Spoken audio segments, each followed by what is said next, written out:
First of all, based on the statement you guys sent out yesterday, it seems that you were surprised that Albany Med made a public statement about this. Were you? I think we were a little bit surprised, right? The fact of the matter is that we have a lot of time to figure this out. Not only does our contract not expire until the end of the year, but we have a mandatory what's called cooling off period. It's an extra 60 days for both parties to come to the table and really kind of figure this out. Also, in addition to that, anybody who is in an ongoing course of treatment at Albany Medical Center or any of its affiliates has an extra 30 days. So we're really talking about April. So unfortunately, oftentimes hospitals will use what's called the open enrollment period. That is a time of year when consumers are choosing their healthcare benefits. It's a vulnerable time for consumers, but then also seniors to be choosing their benefits. So it's unfortunate, I think, that Albany Med has chosen to put their patients and our members in the middle of these contract discussions. Absolutely. In your statement, you mentioned that Albany Med made some factual inaccuracies. Can you clear up some of those? Yeah, a couple things that they said was that they were required to notify patients. They're actually not required to notify patients.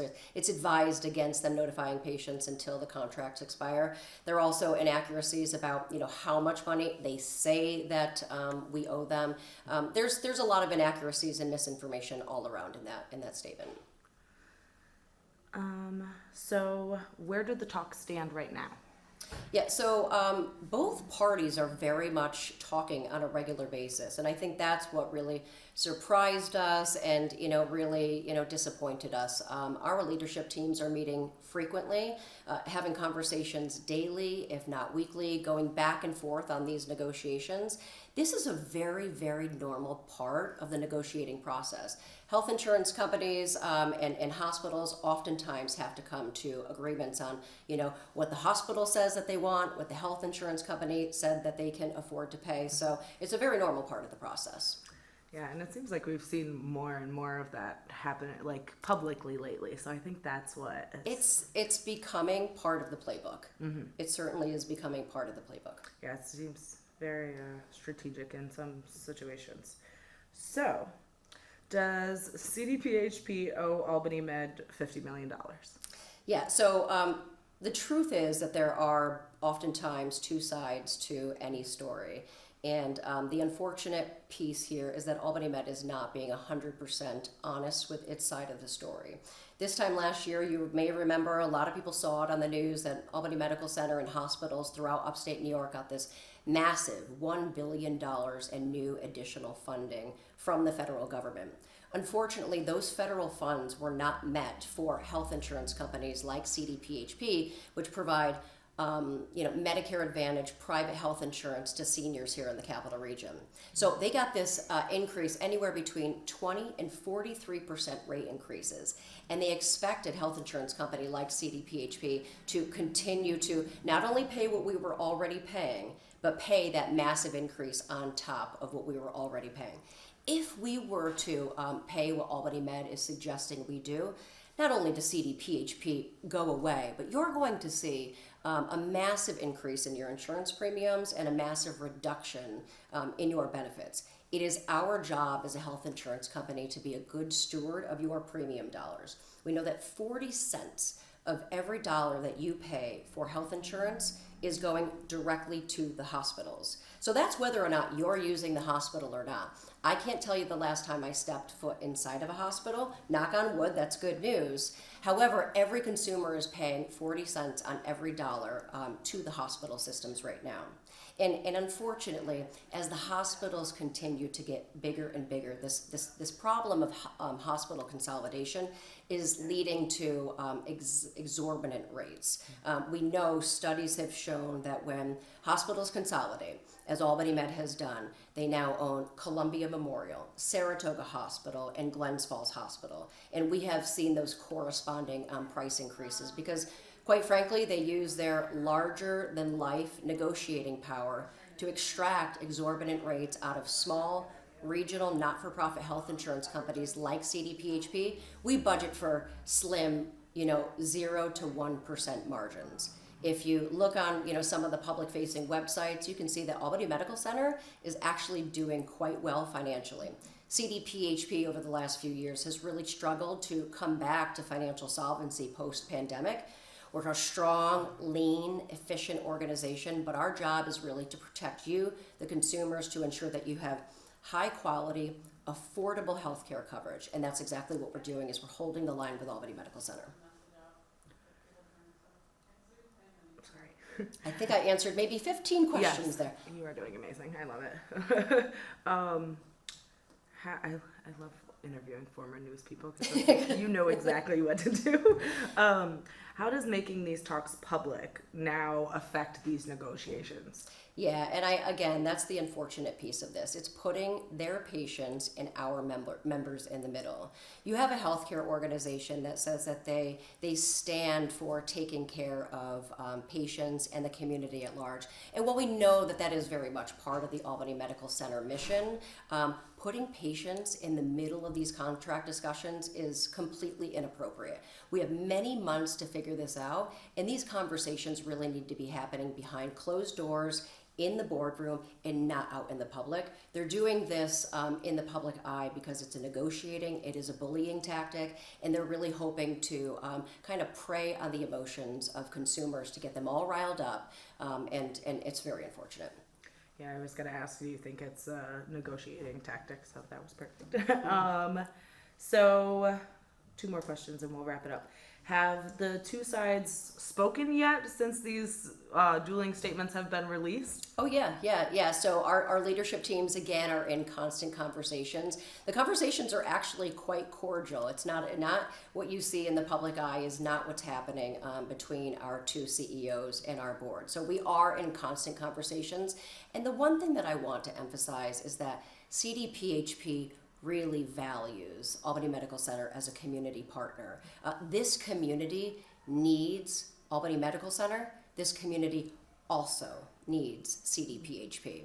We are 50% of their business, right? So it's no question whether or not we're going to come to a contract agreement, and it would be wonderful if we could keep the community and the public out of these conversations.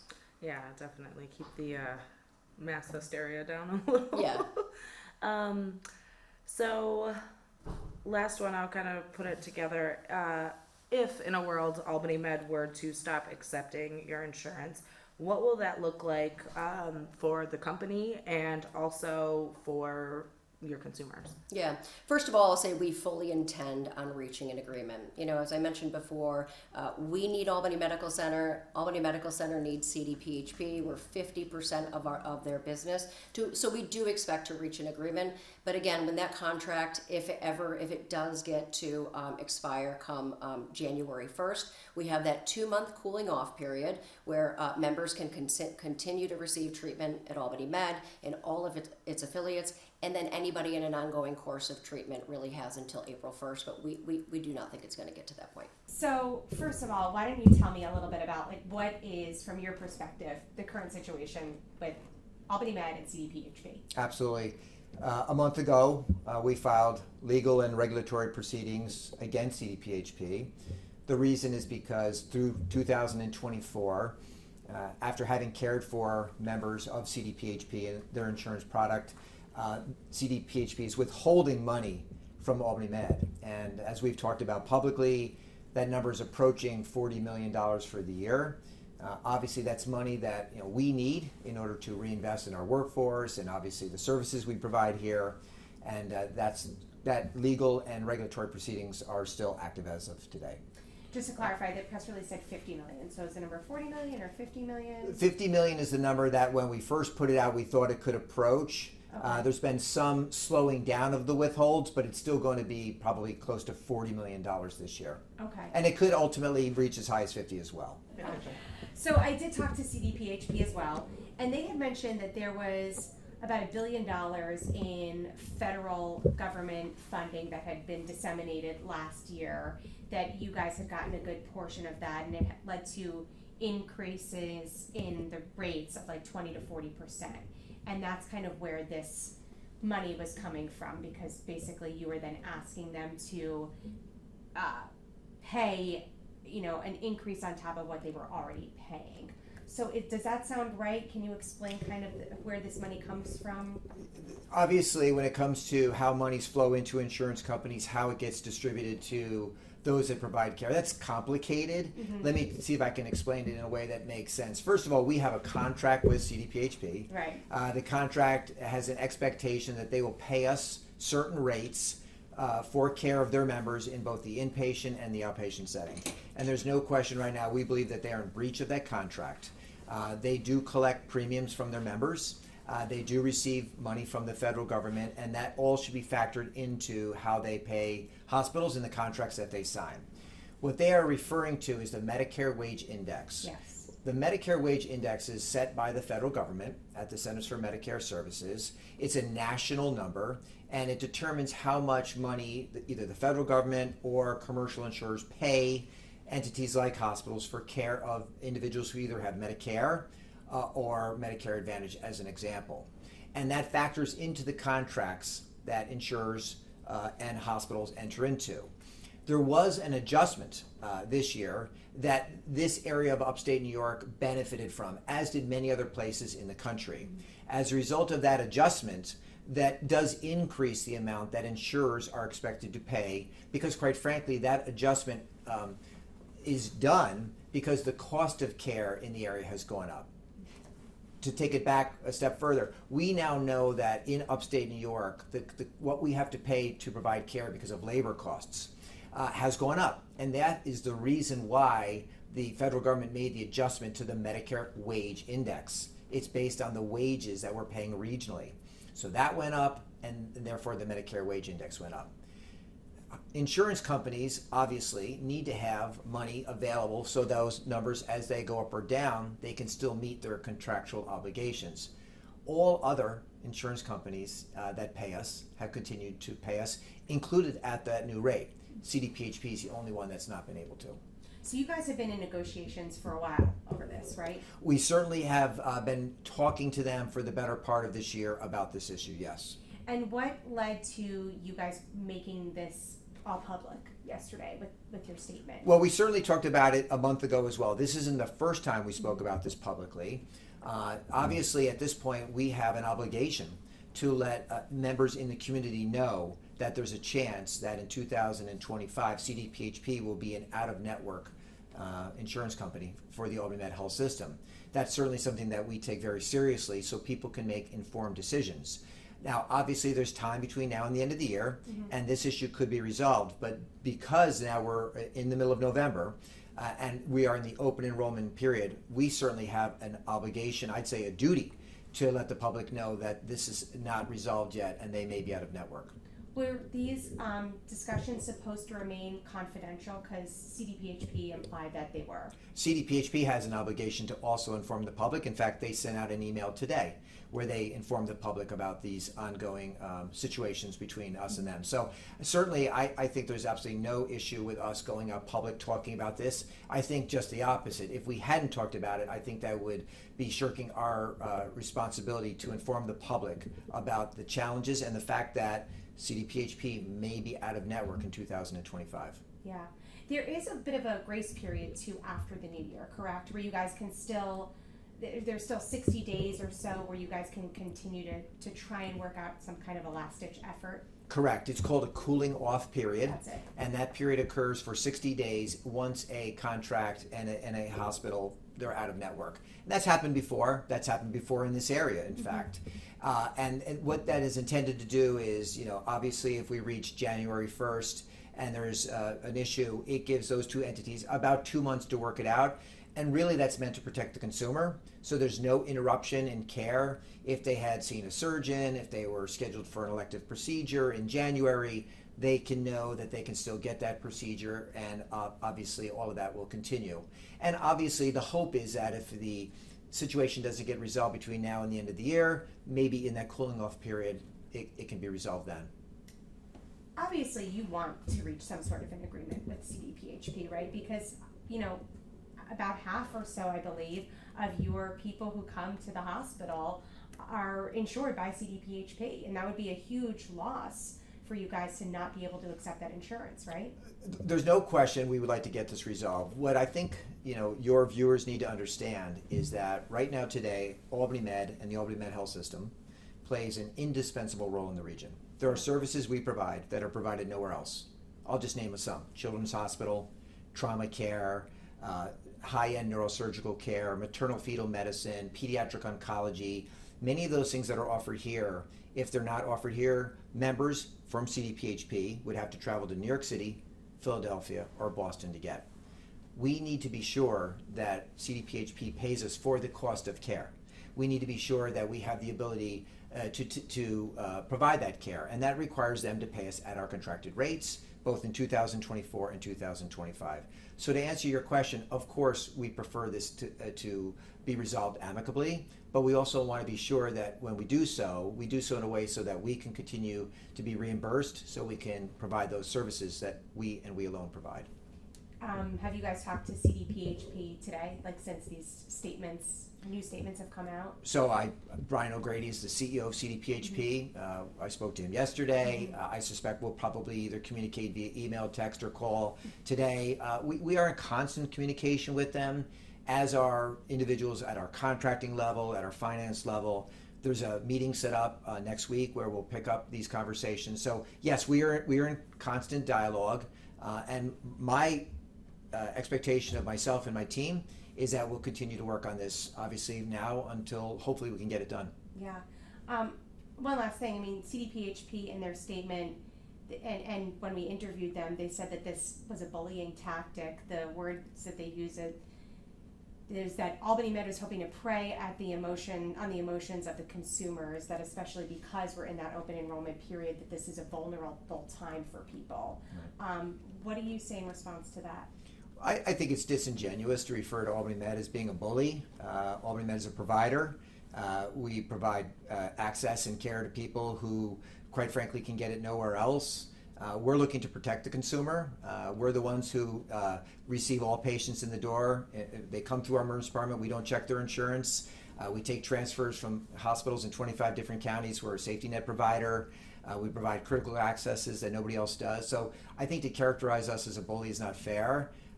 Ultimately, what we want is to be sure we are paid at rates that are appropriate and cover the cost of care. And I think the consumer and the community wants the same thing as well. Okay. I actually do have one other question I thought of. I know that there were issues not too long ago with United Healthcare, and separately, WellNow Urgent Cares were having an issue with Blue Cross Blue Shield. So why are we seeing this happen more with like insurance companies and providers kind of butting heads? I don't know if it's more often or if it's more public now than it has been. I don't know if I'm capable of speaking to whether or not there's any industry trends. Obviously, when these things happen, they become vocal and visible in the community. Obviously, when you're talking about the largest health system in the region, when you're talking about the largest insurer in the region, that becomes a public news story. The fact of the matter is that these types of things happen. Sometimes you mentioned United, you mentioned other times when there's been some dispute. But again, I want to be very clear, this goes beyond a dispute. This is not simply we're trying to negotiate a contract for next year. This goes deeper. This goes into this year where we have a contract. An insurer is withholding monies that we talked about is approaching $40 million, could crest over $40 to $50 million this year alone. And that's monies that we're contractually expected to be paid. And that's why I think this story is obviously different than the other ones that you referenced. Yeah. What could happen here if an agreement is not reached? What does that look like? What it looks like if there is not an agreement is that we go into that cooling off period. We continue to talk with each other. Obviously, at that point, regulated entities step in and have some interest in the conversation. We continue to work for it and towards it. In the meantime, members in the community who have CDPHP insurance, who come through our emergency department, who need to be admitted to the hospital, who are at outside hospitals who need to be transferred here, that all happens the same way. Individuals who... But they'd be paying out of pocket. No, they would not. Okay. No, they would not. No, those individuals would still come in. They would still get care in our emergency department. If they had to be admitted, CDPHP would still cover the cost of that care because it's emergency services and it's admission to the hospital for that care. When you talk about elective procedures, there's still a process by which there could be some need to get prior authorization, and then, as is the case, the provider and the insurance company would work out whether or not those authorizations would be given or not. So the fact of the matter is that there could be some impact to the consumer in the community who has CDPHP, particularly in the area of elective procedures, but certainly emergency procedures and admissions to the hospital as a result of that would certainly happen. And we would deny care to nobody. If you showed up here, regardless of your insurance, including CDPHP, we would absolutely take care of you.